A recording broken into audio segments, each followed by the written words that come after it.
तो देखो हम लोग कर रहे हैं सर्कल चैप्टर का थ्योरम 9.5 क्लास 9 का ये, ठीक है। ये क्या कह रहा है, equal chords of a circle are equidistance from the centre.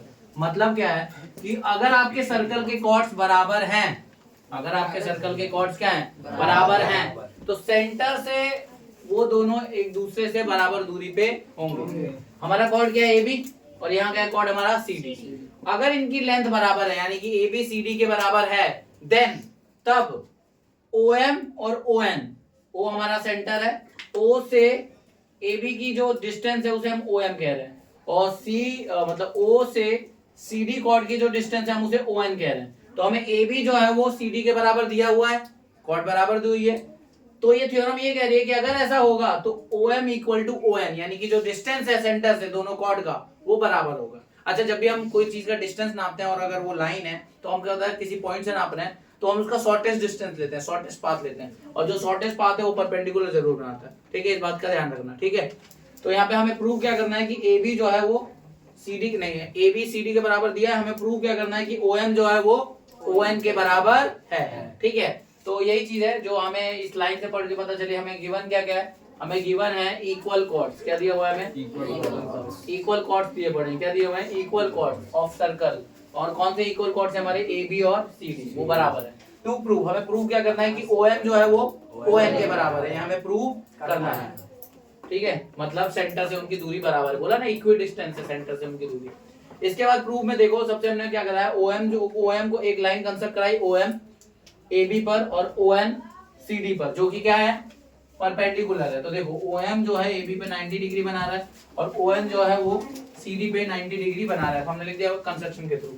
अब अगर देखो ओ एम जो है ए बी पर 90 डिग्री बनाएगा, तो आपको याद है 9.3 थ्योरम क्या कहती थी कि अगर सेंटर से किसी कॉर्ड पर परपेंडिकुलर बनता है तो कॉर्ड को क्या करेगा, दो हिस्सों में बांट देगा। तो उसके हिसाब से ए एम जो है वो बी एम के बराबर हो जाएगा, ठीक है। वैसे ही जो ओ एन है वो भी 90 डिग्री बनाना है, तो ये भी क्या करेगा, इसको दो हिस्सों में बांट देगा, यानी सी एन जो है वो डी एन के बराबर हो जाएगा।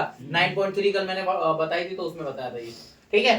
तो ओ एन जो हो गया वो सी डी के परपेंडिकुलर, तो जो सी एन और डी एन है, यानी कि सी एन और डी एन क्या होंगे, बराबर होंगे, क्योंकि वो परपेंडिकुलर बनाना है और हमने परपेंडिकुलर अभी कंस्ट्रक्शन में बनाई। और 9.3 थ्योरम की मदद से मैं कह सकता हूं कि ए एम जो है वो बी एम के बराबर है और सी एन जो है वो डी एन के बराबर है, बाय थ्योरम 9.3। 9.3 थ्योरम ये कहती है कि अगर सेंटर से कॉर्ड पर अगर कोई परपेंडिकुलर बन रहा है तो कॉर्ड को दो हिस्सों में वो लाइन सेगमेंट या लाइन बांट देगी जो सेंटर से आ रही है, ठीक है। ये चीज हो गई हमारी। अब ए बी जो है वो सी डी के बराबर हमें गिवन है, ठीक है। क्या मैं ए बी को ऐसे लिख सकता हूँ, A M plus B M लिख सकता हूँ ना, इक्वल टू सी डी को क्या लिख सकता हूँ, C N plus D N लिख सकता है ना, क्योंकि सी डी तो इन्हीं दोनों से मिला के बनी हुई है, ठीक है। अब देखो मैंने क्या करा, ए एम और बी एम की जगह ए एम जो है ए एम लिखा प्लस बी एम की जगह ए एम लिख दिया। तो ये क्या हो गया, देखो ए एम और बी एम क्या है, बराबर है, तो बी एम की जगह ए एम तो लिख ही सकता हूं मैं, equal to C N plus D N था तो डी एन की जगह सी एन लिख दिया, क्योंकि सी एन और डी एन बराबर है। ए एम और ए एम क्या हो जाएंगे, 2 ए एम, सी एन और सी एन क्या हो जाएंगे, 2 सी एन। अभी दो इधर आके डिवाइड होगा तो 2 से 2 कट जाएगा, तो ए एम किसके बराबर आ गया, सी एन के। तो हमारा हमने ए एम को किसके बराबर कर लिया, सी एन के। कहोगे ये सारे काम क्यों कर रहे हैं, पता है ये सारे काम क्यों कर रहे हैं, ताकि हम लोग ये वाला ट्राइंगल ए एम ओ और सी एन ओ को क्या कर सकें, कॉन्ग्रुएंट कर सकें। तो देखो ध्यान से, इन triangle A M O and C N O, और कॉन्ग्रुएंट क्यों करेंगे, क्योंकि हमें प्रूव करना है कि ओ एम जो है वो ओ एन के बराबर है, उसी पी सी टी से हो जाएगा अगर ट्राइंगल कॉन्ग्रुएंट हो गया।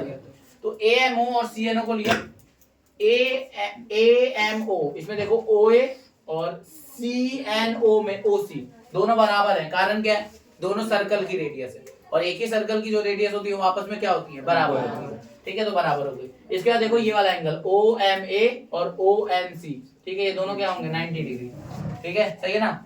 ओ एम ए और ओ एन सी 90 डिग्री होगा, क्योंकि परपेंडिकुलर करना था ना कंस्ट्रक्शन में, तो ये वाला एंगल और ये वाला दोनों ही 90, तो एक दूसरे के क्या होगा, बराबर, ठीक है। तो दोनों 90 डिग्री होगा। फिर देखो ए एम को सी एन के बराबर अभी प्रूव करा था, प्रूव्ड है वो। तो इन तीनों फैक्ट की मदद से देखो ये वाला साइड इसके बराबर, ये वाला साइड, एक मिनट, ये ओ ए जो है इसके बराबर हो गया उसी के, है ना, और ए एम को हमने किसके बराबर कर लिया, सी एन के, ठीक है।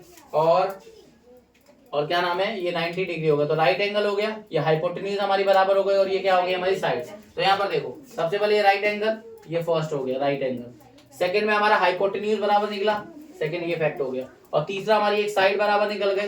तो इन तीनों फैक्ट की मदद से मैं क्या कह सकता हूँ कि ट्राइंगल एएमओ और सीएनओ कॉन्ग्रुएंट होंगे आरएचएस कॉन्ग्रुएंसी से। राइट एंगल उसके सामने जो साइड आती है हाइपोटेन्यूज बराबर है और ये वाली साइड इसके बराबर है, तो आरएचएस की मदद से दोनों कॉन्ग्रुएंट हो जाएंगे। तो हम कह देंगे ओएम जो है वो ओएन के बराबर है। ओएम और ओएन, एएमओ का ओएम और सीएनओ का ओएन एक दूसरे के क्या होगा बराबर बाय सीबीसीटी। ठीक है, और ये हमें प्रूव करना था। आया समझ?